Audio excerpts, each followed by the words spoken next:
watching. This is a special that we're doing every night at this time until Friday. New Republic, America's Future. We're asking questions with boldness. And if that puts me or you on a watch list, that's fine. I'm cool with that. I mean, I'm doing the American thing. I am asking questions of our government. It's a responsibility. I think left or right, I don't think too many Americans, even if you support the president, are comfortable with the tactic of jamming everything down our throat. Why the rush? We have some questions before you hurry that bill through. Fill us in on the czars and the advisors. What are they doing exactly? How do they get into that position? What are they saying? What are they advising? Do they have any real power? How many of them have radical socialist or communist backgrounds? How does that keep happening with this administration? I don't have any acquaintances who love Che or Chairman Mao, or even the term czar. That kind of makes me a little uncomfortable. I think commissar is probably better. The Obama administration keeps finding these czars and expecting us not to believe that he's a radical. How is that possible?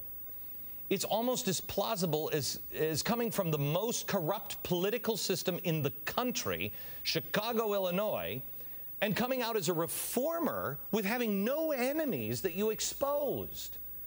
And by the way, my apologies to Chicago. It might actually be the most corrupt, maybe New Orleans, which is the home of Acorn and SEIU. What does the president really believe in? He's never given us a specific. He's likable. We project on him the things that are best in us. Stop looking at the president and anybody else in Washington, right or left, through that lens. Don't see the man that is you projected on him. See him as a man who happens to be our president or a senator or a congressman. How was he raised? What does he believe? More importantly, what do those around him believe?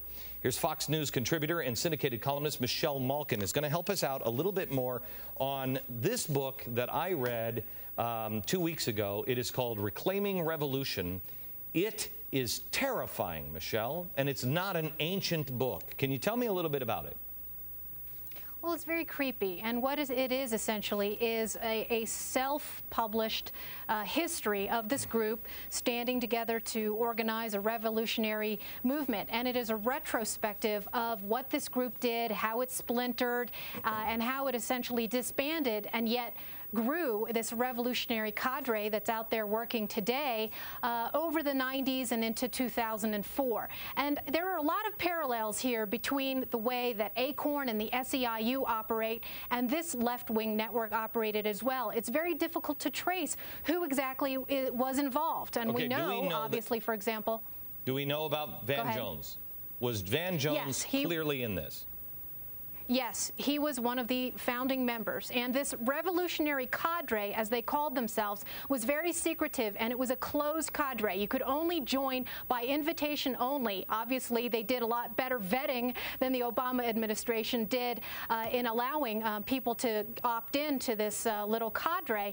And then what happened was many of these members who couldn't get along with each other started their own separate groups. And to me, what is important is connecting the dots and following the money, as Pat Goodell said on your show yesterday. That's what Culture of Corruption, my book, is all about, and that's really what needs to be done here, because in fact we don't know who the shadowy funders of Storm were, but we do know some of the funders of some of their outlying groups. Let me give you, and then we're going to come back, let me give you some quotes, America, from this book.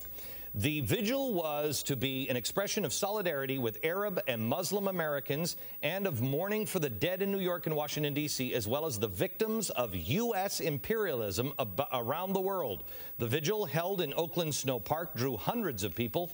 There, Storm members articulated a strong anti-imperialist line that resonated with everyday people there. How about the revolutionary quote? Storm developed and promoted a set of explicitly revolutionary ideas during a time when these politics were hard to find.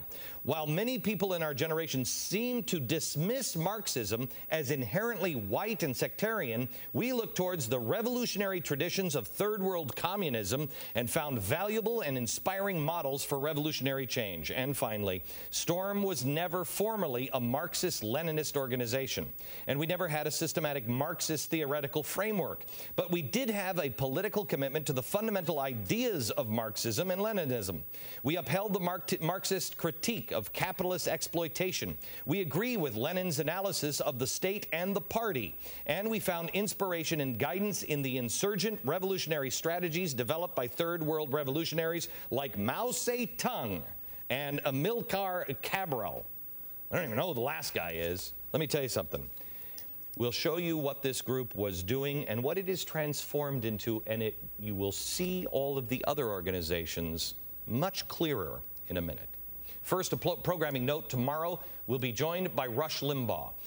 Freedom of speech, I believe, is on a hair trigger. Getting rid of people like me, talk radio, conservatives in the media, and your voice. What's coming in the coming months? Tomorrow with Rush Limbaugh. Don't miss it.